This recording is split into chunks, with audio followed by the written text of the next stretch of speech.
छुपाते छुपाते आज भी हम जब सोचते हैं इस बारे में कि हमने इतनी बेवकूफ़ी की थी, तो हम आज भी अपने ऊपर तरस खाते हैं और कभी कभार हमें हंसी आती है कि हम इतने बेवकूफ़ थे।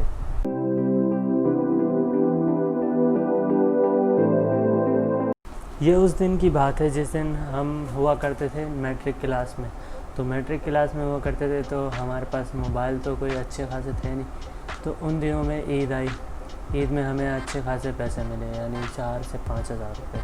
तो वो 4 से 5 हज़ार लेकर हम चले गए मोबाइल मार्केट। हमने कहा अब तो हम मोबाइल लेंगे। तो हम 4,000 5,000 की रेंज में कोई अच्छा सा मोबाइल ढूंढने की कोशिश कर रहे थे। तो हम ढूंढते हमें एक दुकान पे हम पहुँचे जहाँ हमें मोबाइल अच्छा दिख रहा था, लेकिन वहीं जहाँ हम खड़े थे वहाँ एक और बंदा आया, अच्छा खासा उम्र का था, दाढ़ी भी थी उसकी। वो आया, उसने दुकान वाले से एक डील की। उसने अपना मोबाइल दुकान वाले को कहा मैंने ये बेचना है। दुकान वाले ने उसका मोबाइल चेक किया और मोबाइल खासा देखने में बहुत ही महंगा लग रहा था। दुकान वाले ने उसकी कीमत लगाई 24,000 और उस आदमी ने कहा नहीं 24,000 नहीं, मैं इसे 30,000 में सेल करूँगा। तो दुकानदार ने कहा आपने डिमांड तो की है, लेकिन मेरे पास इतने पैसे नहीं है, मैं मोबाइल नहीं ख़रीद सकता। तो वो बुज़ुर्ग आदमी चला गया वहाँ से और हम वो देख रहे थे वो सारा मंज़र। तो हम लोगों ने हमारे अंदर लालच तो आई, लेकिन हमने कहा हमारे पास इतने पैसे तो नहीं है कि हम ख़रीद सकें। तो हम उस दुकानदार से अपने जो हम मोबाइल देख रहे थे वो हम ख़रीदने उससे बार्गेनिंग कर रहे थे, लेकिन वो भी वहाँ भी बात नहीं बनी। तो हम वहाँ से जा ही रहे थे दूसरी मार्केट में। वो आदमी जो था जो 30,000 वाला मोबाइल अपने साथ लेकर आया था, वो वहीं बाहर हमारा इंतज़ार कर रहा था। तो हम वहाँ जैसे ही जा रहे थे उसने हमें आवाज़ लगाई, बात सुनो। हम दोनों हैरान हुए। हम दोनों उसके बाद हमने सलाम किया, अस्सलाम वालेकुम, कैसे हो। उसने कहा हाँ बच्चे क्या करने आए हो। हमने कहा मोबाइल लेने आए, हमें मोबाइल ख़रीदना है।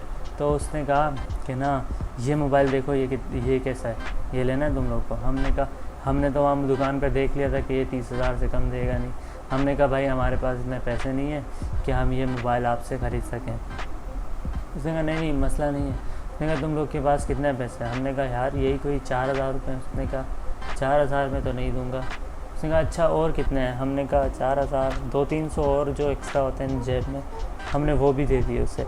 और मेरे दोस्त के पास मोबाइल था वो भी हमने दे दिया।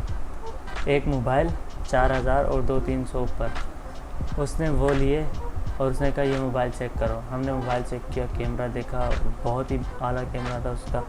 तो जब हमने वो मोबाइल उससे देखा, उसने कहा ये सही पसंद आया। हमने कहा बहुत अच्छा। उसने कहा ये सारे पैसे मुझे दो और मोबाइल दो और ये तुम ले लो। हमने कहा वाह यार मोबाइल भी। हमने बोला यार ये इतना सस्ता क्यों बेच रहा है। उसने कहा ये मोबाइल मैंने यहाँ किसी की जेब से निकाला है। तो लालच तो था। हमने कहा चलो फॉर्मेट कर देंगे, रिस्टोर कर देंगे और इसे बेच के हम नए 2 मोबाइल ले लेंगे 15-15 हज़ार के। तो हमने ना यही हमारे दिमाग में यही बात चल रही थी। तो हमने वहाँ उससे मोबाइल लिया। उसने हमें चेक करवाने के बाद दोबारा हमसे मोबाइल लिया और वो शॉपर में डाला। एक शॉपर टाइप के थे जी, उसने मोबाइल डाला उसमें और अपनी जेब में रख लिया। हमसे पैसे वैसे लिए, वो दूसरी जेब में रख लिए उसने।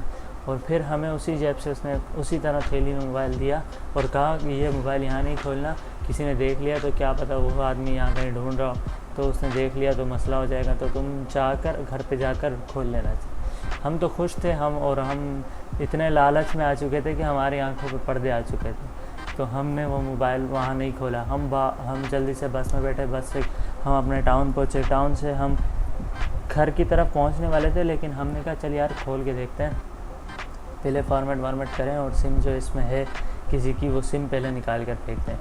तो हमने ऐसा ही किया। हमने कहा यार सिम निकालते हैं इसकी। तो सिम निकालने के लिए चाहे था सिम इजेक्टर टूल, तो वो सिम इजेक्टर जो होता है वो हमारे पास था नहीं। तो हमने कहा क्या करें। हमने कहा सुई से भी खुल सकता है। तो हमने करीबी दुकान से सुई ख़रीदी, 5 रुपये की सुई ख़रीदी। तो हमने वो सुई ख़रीदी, उसमें जैसे ही हमने सिम इजेक्टर के उसके जगह पर सिम में सुई डाली तो वो सुई पूरी अंदर चली गई। तो हम एक दूसरे का चेहरा देखते गए। तो फिर भी हमें इतना लालच था कि हमने एक दूसरे से कहा नहीं यार ये बड़ा मोबाइल है, क्या पता इसमें बड़ी सुई डलती है। तो हमने पूरी सुई जब अंदर डाल दी तो वो सुई निकल ही नहीं रही थी बाहर, वो पूरी अंदर जा चुकी थी। तो हम थोड़ा डाउट हुआ हमें लेकिन हम फिर गए अपने एक और दोस्त के घर। हम अपने घर नहीं गए, हम उस दोस्त के घर गए जिसको हम थोड़ा समझते थे कि ये ज़्यादा इन मोबाइलों के बारे में जानता है। तो हम उसके पास गए, उसके बाद लेके गए, उसने देखा मोबाइल, उसको भी मोबाइल तो अच्छा लगा लेकिन मोबाइल तो ऑफ था। हमने कहा शायद पावर और वो क्या नाम है, इसकी बैटरी ख़त्म हो गई, जाके घर में चार्ज लगा के। तो हमने उस दोस्त को यही कहा कि घर जाके चार्ज लगा कर आ। वो घर गया, उसने जब मोबाइल चार्ज लगाया तो वो हैरान कि जैक में चार्जर जा ही नहीं रहा है, चार्जर का जैक उसके अंदर जा ही नहीं रहा है। देखा तो वो सिर्फ इतना सा एक सुराख टाइप का बना हुआ था, लेकिन वो असल जैक नहीं था।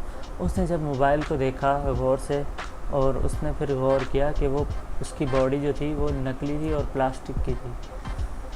तो वो जब बाहर आया उसने हमें बताया कि भाई ये असली मोबाइल नहीं है, डमी है।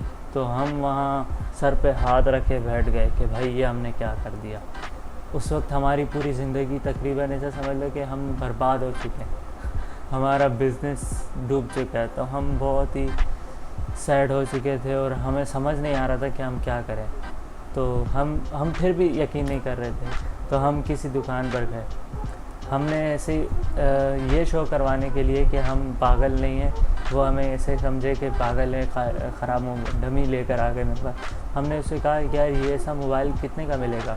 तो उस दुकान वाले ने कहा ऐसा मोबाइल तो 30,000 तक का मिलेगा। हमने दुकान वाले को डमी ऐसे चेक करवाया कि उसे लगे कि हम डमी ही चेक करवा रहे हैं, क्योंकि हम अगर उसे कहते कि यार ये मोबाइल चेक करो, ये ख़राब तो नहीं है, तो वो देखता और वो कहता ये तो डमी है और तुम पागल हो जो मेरा टाइम ज़ाया करने वाले हो, और वहाँ हमारी बेइज्जती होती। तो हमने वहाँ अपनी बेइज्जती नहीं करवानी थी। तो हमने कहा कि ना ये इस तरह का मोबाइल कितने का मिलेगा। उसने कहा ये मोबाइल 30-40 हज़ार तक का मिलेगा। तो हमने कहा यार तो हम समझ गए कि ये डमी है उस दुकान वाले के अंदाज से। तो उधर जाके हमें रियलाइज़ हुआ कि लालच बहुत ही बुरी बला है, और वहाँ हम अपनी इस नाकामी को, अपनी इस बेइज्जती को छुपा रहे थे। छुपाते छुपाते आज भी हम जब सोचते हैं इस बारे में कि हमने इतनी बेवकूफ़ी की थी, तो हम आज भी अपने ऊपर तरस खाते हैं और कभी कभार हमें हंसी आती है कि हम इतने बेवकूफ़ थे। तो कैसी लगी आपको मेरी स्टोरी टाइम वीडियो? अगर पसंद आई तो चैनल को लाइक करें, सब्सक्राइब भी कर दें, ताकि मैं इस तरह की वीडियो जल्द से जल्द लेकर आऊँ, जल्द से जल्द।